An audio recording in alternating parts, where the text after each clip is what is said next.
Yes, abo n'abasirikare ba FRDC mubona ku mashusho bakaba rero muri Side Kivu n'abasirikare bagize urukomeye mu mirwano bavuga ko yabereye muri Uvira ndetse no kuba baremeye kugaruka muri uyu mujyi bamaze guhabwa gahimbaza mushika amadolari 325 kuri buri umwe mu rwego rwo kubashimira ubutwari ubwitange rukundo bagaragaje mu gihugu cyabo. Abasirikare FARDC rero bagize urukomeye mu mirwano yabereye mu misozi miremire niyo hagati muri territoire ya Uvira ndetse bikaba byaranarangiye bagarutse muri Uvira bahawe akagahimbaza musiki kuri buri musirikare bakemejwe rero na komanda mukuru w'ingabo za FARDC.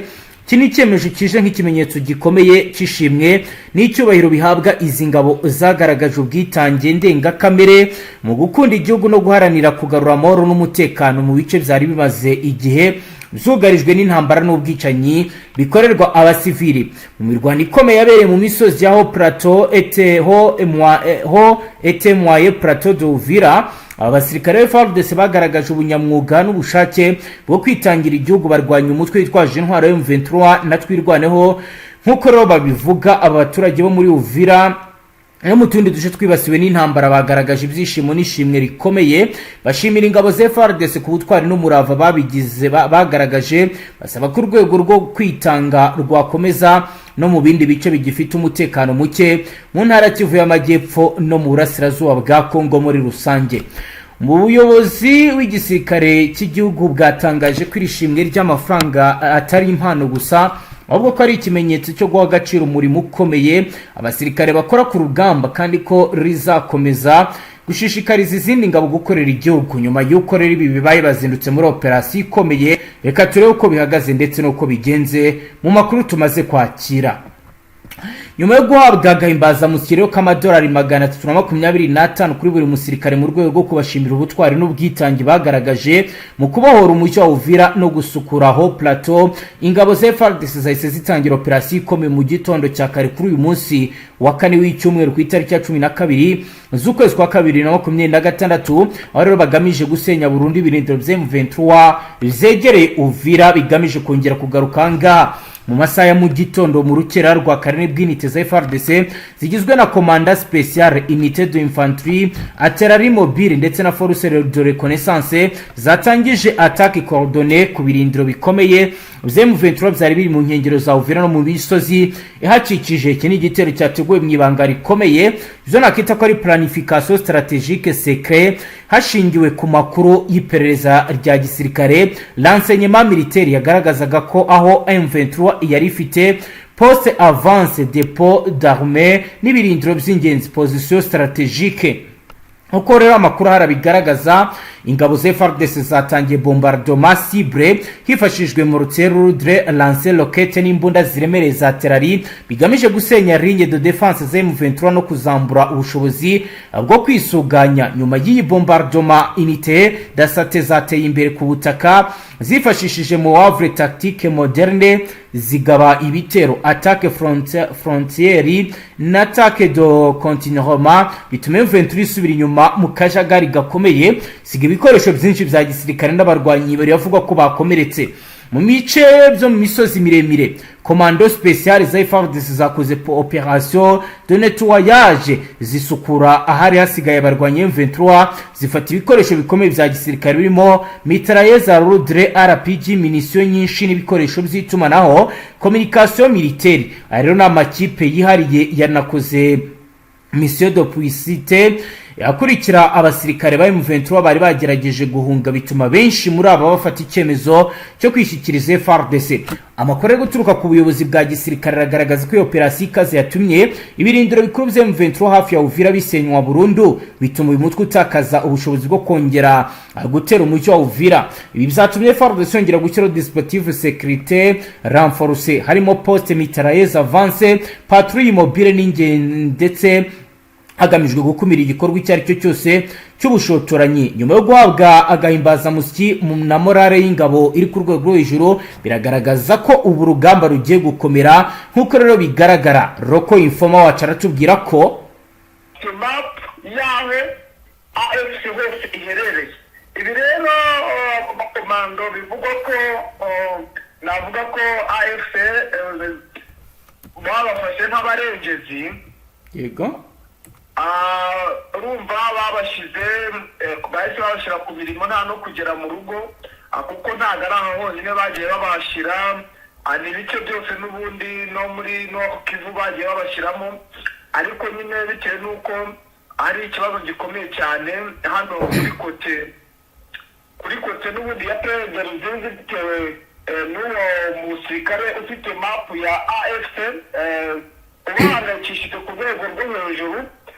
Ubwo niho abambere bagiye, ariko no mu minembwe boherezayo bake, bahise batangira n'imirimo, ubona ko ku ikubitiro batangiye gukora akazi gakomeye, aho amagingo aya ku munsi w'ejo hari imodoka batse Croatia ihanganye nabo ku kazi kuri operasiyo ikomeye yabo, ndetse na bamwe mu basirikare bakomeye b'aba FDNB ndetse n'abandi muri rusange, ubona ko akazi bagatangiye neza, kuko bavuga ko runo rugamba ruri muri biriya bice atari urwo gushyiramo abantu bamenyereye akazi cyangwa bamaze iminsi mu kazi, kuko urugamba n'imberenge igisirikare cya FDNB na FARDC noneho urabona ko bafite imbaraga zidasanzwe, akaba ariyo mpamvu bazanye amaraso mashya kandi agifite imbaraga kuri tageti, kugira ngo barebe uburyo ki hamwe babasha kwigiza inyuma umwanzi nawe utaboroheye. Safari, nk'umuntu wabikurikiranye kuva bitangira kugeza amagingo aya, watubwira ko itandukaniro riri hagati y'izo operation ziri kubu n'izabaye imbere ari irihe kugeza ubu? Nakubwiye ko itandukaniro rihari, ubundi nta rugamba rwigeze rubaho ngo rube umunsi umwe, iminsi ibiri, iminsi itatu bibera mu gace kamwe, haba no muri Nord Kivu ntibyigeze bibaho, haba ndetse na hano za Kamanyora na za Bukavu ntibigeze bibaho, bitewe n'uko urugamba rwabaga umunsi umwe rukimuka kuri kozi iyo ari yo yose, akaba ariwe ubasha gutsisura. Ariko magingo aya aha mu minembwe habaye komba iteye ubwoba, aho barwanaga umunsi wa mbere, uwa kabiri, magingo aya bakaba bakirwana, nta gace na kamwe bari batsisuramo, nta gace na kamwe kari katsisurwamo. Urabona yuko kandi kuri kote zose zifite imbaraga bidasubirwaho. Urabona n'ubundi usibye wenda n'umuntu utabasha gutekereza neza ngo asubize amaso inyuma intambara igihe yatangiriye, urabona kino komba yabereye hano mu minembwe, haba kuri kote y'aba AFC na NLD twirwaneho, haba kuri kote ya koalisiyo ya FARDC ndetse n'abafatanyabikorwa bayo, ntabwo bazigera bibagirwa iyi komba iteye ubwoba yahabereye yo kurwana nta muntu n'umwe utsisuka, nubwo nyine hagiye habonekamo inkomere ndetse n'abapfa, ariko urabona yuko hari izinduka zidasanzwe kuri koalisiyo zose zihanganye. Rero biravugwa ko aba basirikare baje n'ubundi bafite tageti, bitewe n'uko nibwo bagipasinga, ngo iyo umusirikare agipasinga nta makuru nabashije kumva, iyo umusirikare agipasinga bakibasha kubasha kurasa bitamugoye, kandi ubwacu bikaba ritapfa ubusa. Akaba ari nayo mpamvu ku ikubitiro nyine bahise babazana batari banaruhuka, urumva ko biraba bisa nkaho batangiye ikote ibundi dushyashya kugira ngo barebe uburyo ki bapasana kandi banihesha agaciro, kugira ngo babe bafata uburyo bwo kuba wenda banashimirwa bitewe n'uburyo bitwayemo. Urumva rero batihanganye na AFC igiye guhura n'akazi katoroshye. Yego, kubirebana na FARDC bo badeployinze gute bwana Safari? Aho n'ubundi ni ibisanzwe, kubera yuko nakubwiye yuko izi lokoteri ziri mu kirere ziri kugenda zifata inkomere ndetse n'amayiti, ariko zifite n'abasirikare ziri kugenda zongera ziza, nibwo buryo bari gukoresha. Yego, urumva rero urumva nabo bariteguye, urabona ko rwose bitandukanye n'ukuntu twari dusanzwe tubona bakora n'ibintu byabo, ariko urabona ko nabo biteguye uko byagenda kose. Urumva ko bitari buborohere cyangwa bitari bworohere AFC nayo icyaye, urumva ko n'ubundi tugifite kombi ikomeye muri ibi bice. Reka dukomeze paji y'amakuru turebere hamwe abatizedi bo bahagaze gute muri izo operation ziri kwa Bwana Safari. hano kuri fotline n'ubundi birasa nkaho bitari bubashe korohera abatizedi kuko nabo barasa nkaho bageraniwe bitewe n'uko bafite ikibazo gikomeye cyane ndetse no kwigunga, bafite kwigunga ku buryo bukomeye bitewe n'uko bagiye bakorwamo ndetse bagiye bababazwa cyane na AFC bitewe n'ibitero kuko abatizedi bigaragara ko ibintu by'intambara ngira ngo batabizi neza bitewe n'uko ku mirongo y'imbere y'urugamba mu magingo yabo basigaye batajyayo, navuga ko ari nk'agakingirizo. Yego ubwo bigaragaza neza ko n'ubundi abatizedi bameze nko mu minsi yashize abacanshuro boherezaga aba FDNB n'abayavarendo bakagenda abacanshuro bisigariye inyuma, nuko akaba ari bwo buryo barimo. Rero nabo urabona ko aba-TDF bakomeje gusa nkaho bo birebera gutyo nta kindi, basa nkaho ibyo kujya ku mirongo y'imbere y'urugamba bitari bubahire nyine, ntabwo byigeze bibahira, ntabwo byabagendekeye neza. Ni nayo mpamvu ubona ko bitaboroheye. mu bice bya Baraka ho bihagaze gute kugeza ubu ngubu? Ibaraka nakubwira yuko nyuma yaho n'ubundi basa nkaho bafunze Tanganyika, AFC nakubwiye ko yayifunze, abasirikare n'ubundi bari mu mujyi Ibaraka, barasa nkaho nabo bategereje ese baradukomandinga gute kuko ntawabasha kwerekeza n'ubundi azamuka acaca za Makobora. Akaba nayo mpamvu ikomeye igaragaza ko AFC yakoze akazi katoroshye ku rwego rwo hejuru, nubwo komisiyo bahaganira iri mu kazi katoroshye nyuma yo gufungura ikirere, ukabona ko bakomeje kuba bakoresha indege isaha ku isaha bitaza kubahira wenda AFC bitewe n'uko buriya iyo umuntu yabonye ikirere bisa nkaho isaha ku isaha yagukubita, urabona ko n'ubundi bisa nkaho bitoroshye kandi bitari buze korohera AFC ndetse yewe n'aba ngaba bitari buze kuborohera. Ariko nakubwira ko wenda abakomando nibaza hari icyo bari bukore, wenda bakaba babasha gupushinga abandi basirikare ba FARDC n'abafatanyabikorwa, kuko aka gace ka Karingi gafatwa uzi ko bagafashe kwa kangahe ku cyumweru. Ndi kukubwira ko aka gace ka Karingi ni ibirometero 7 kugira ngo ugere muri zone ya Minembwe santere. Ubwo rero urumva aba bahungu b'aba FARDC nubwo nabo bari gukubitwa ku rwego rwo hejuru, ariko urumva nabo bari gukora akazi katoroshye, urumva ko aha hantu bitari buze koroha. Urumva twirwaneho na AFC bafite ikibazo cy'uko bari gusatira izo santere ya Minembwe, kuko misiyo bafite aba basirikare n'ubundi b'abahibu special udakina wenda ngo hano mu Minembwe harimo abasirikare, nta musirikare urimo woroheje. Yego uzi ko hari kurwanira abahibu special, hakaba hari kurwanira abakomando b'aba FDNB. Ndakubwiye ngo abacanshuro bameze neza n'abamayimayi bamwe b'intororwa, ariko amakuru nabashije kuvumba nuko ngo abamayimayi bo bari gutegura nyine ibyo kugaburira abangaba, ari nayo mpamvu bakora ibikorwa by'ubusahuzi n'iki byose. Ubona yuko bona ku mirongo y'imbere y'urugamba ho nta kikwasa, ariko ubwo urumva ko niba agace barimo abakomisiyo ya FARDC na FDNB ari metero 7 gusa cyangwa 8 werekeza muri santere ya Minembwe, ubwo urumva muri no mirwano ifite icyo yakoze. Urabona ko bafite impinduramatwara zikomeye, nubwo bari gukubitana n'uva gusenya, ariko urabona ko AFC ndetse na MNDF twirwanaho bafite akazi katoroshye. Yego kugeza ubu ku bikomeje kugenda bigaragara ndetse n'ibivugwa biravugwa ku itabwa muri yombi rya Eric Prince, bizaba wenda niba koko bizarabaye abacanshuro batakiri kugaragara ku rugamba, bihagaze gute kugeza ubu?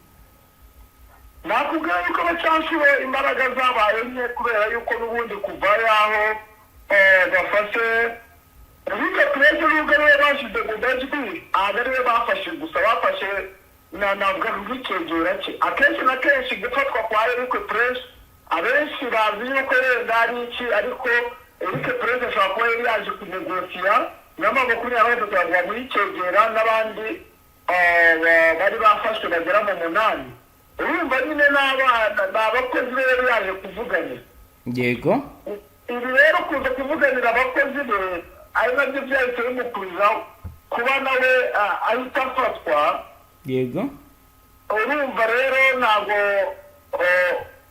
bisa n'ibyoroshye n'ubundi, uretse ko havuzwe uwukomeye, ariko nakubwira yuko magingaya hari n'abandi yafashe, hari icyegera cyiwe, ubwo navuga ko ari we wari umwungirije, ndetse n'abandi bacanshuro bagera mu 8. urumva rero abacanshuro bakimara gufatwa, abacanshuro bahuye n'uruva gusenya, intege zaracitse.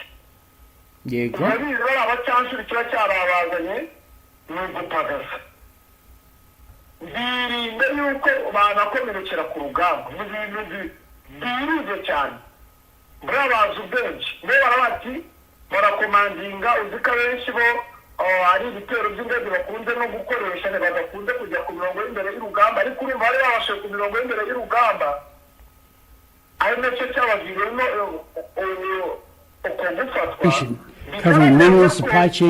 n'ubundi bitari buboroheye abari basigaye, bitewe n'uko bari bamaze kubona ko batangiye gukorwamo, kandi abenshi bafite amakuru muri Nord Kivu y'ibyababayeho, bafite amakuru y'ukuntu bafashwe bose matete bagasuzugurwa, kandi iyo Black Water mu Rwanda mpuzamahanga irakomeye.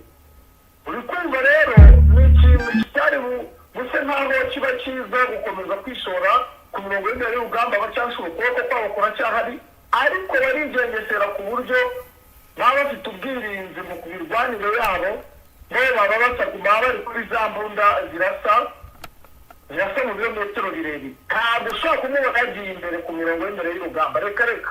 impamvu ni iyihe? impamvu ni ukwirinda kongera kuba wenda bafatwa, ndetse no kuba bakongera nyine guhura n'icyo kibazo cyo kuba bafatirwaho ku mirongo y'imbere y'urugamba. bo bari ku mbunda nini zino z'imisaza, urumva baba bari kure cyane, ntaho baba bahuriye n'urugamba. ibyo bikoresho bo baba bakoresha ntabwo bakigaragara imbere ku rugamba, bo niyo mpamvu ubona ibisasu batera bihungabanya abaturage n'iki, kuko bo nta gahunda n'imwe bafite kuba bakwegeraho AFC, bitewe n'uburyo yabakoreye agatendo gakomeye mu gufata bagenzi babo. yego, muri Nord Kivu ho bihagaze gute kugeza ubu ngubu ku mirongo y'imbere y'urugamba? hagezweho nawe kugeza ubu, Bwana Safari?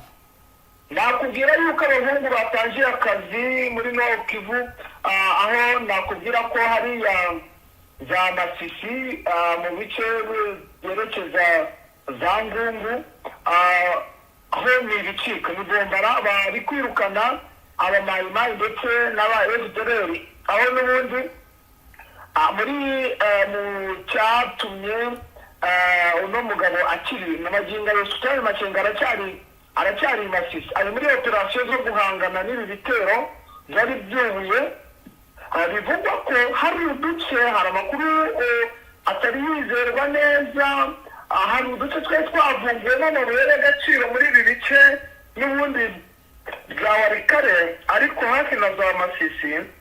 yego, amabuye y'agaciro mashasha ntabwo ibi bice ngo byari bimenyerewe, akaba ariyo mpamvu ndetse yaba yarageze, kuko ngo bari batangiye kubishwaniramo bamwe mu bayoboye ku mirongo y'imbere urugamba, ariko akaba ari bwo buryo bushoboka bwo kuba yaragiye guca akaduruvayi. ubona ko ku mirongo y'imbere hari hatangiye kubonekamo urusaku rw'imirwano haba muri ibi bice bigaragaza ko n'ubundi kuva yahagera bakabasha kuhirukana aba FDLR ndetse na MONUSCO bivuga ko yari yamaze kugerayo, akaba ari nayo mpamvu ikomeye ku ikubitiro abo muri Afurika y'Epfo batangiye gufata utwamushye ngo bagiye kuzamuka kuko bamaze gukupira uburyo bwose bwo gucukura amabuye y'agaciro mu buryo butemewe muri biriya bice. Akaba ari nayo mpamvu bumva ko ino MONUSCO bano basirikare bagera muri barenga 200 bo muri Afurika y'Epfo bahise bavuga ngo bagiye gutaha kuko nta kintu kibahagazemo, kuko bajyaga bakoresha nyine aba ba FDLR bagakoresha aba mayimayi mu nyungu zabo. Ubona yuko Makenga ari zo operasiyo arimo. Ni mu gihe kandi hano za Kibirizi hano ni mu Rucuro nyine naho abahungu bakomeje kurwana bikomeye, aho bafashe agace ka Kahumuru bahise bagafata ubu magingo ya kari kugengwa na AFC. Ubona yuko Makenga abasirikare basohotse hari ikintu bari bumufashe mu gukomeza kwigarurira uduce dutandukanye ndetse no kwagura ino Kivu mu buryo bufatika kandi bugaragara. Yego Bwana Safari, reka dusoreze ngaho ubwo komeza dukurikiranire n'andi makuru ujye kugenda utugezaho n'izindi update. Yego namwe reka tubashimire. Namwe banywanyi mudateba kubana natwe ngaha kuri Mbonesha kuri mwe Rudendi bashyikiriza amakuru atusuye abarabana n'umutekano, politiki, ububanyi n'amakungu ndetse n'ubuzima bwa munsi bw'abanyagihugu. Dusoreje ngaho dukurikiye bwa mbere usonde sabone ntuzongere guca ukundi n'amakuru ndetse n'ibindi biganiro tubashyikiriza ngaha. Hasta la vista.